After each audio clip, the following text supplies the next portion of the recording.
I found out I was adopted at 25, and suddenly my whole life made sense. I've always been the odd one out in my family.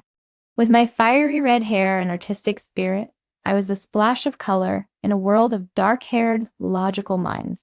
I loved them, but I constantly felt like a visitor in my own home, a piece of a puzzle that didn't quite fit. That feeling clicked into place one afternoon while I was sorting through old family documents.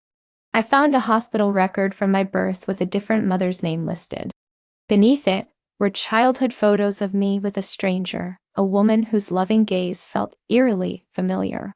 The pictures were dated during the exact time my parents claimed they were on an extended business trip right after I was born.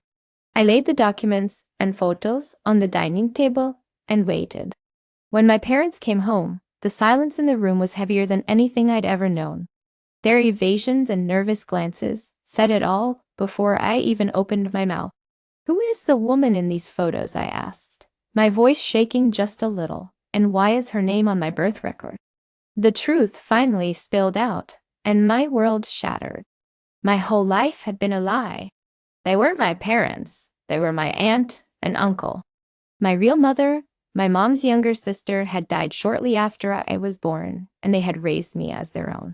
It's been a strange transition, getting to know the people who raised me as my aunt and uncle. But I've also connected with my biological mother's family. They're artists, musicians, and dreamers, and they welcome me with open arms. For the first time, I don't feel like an outsider.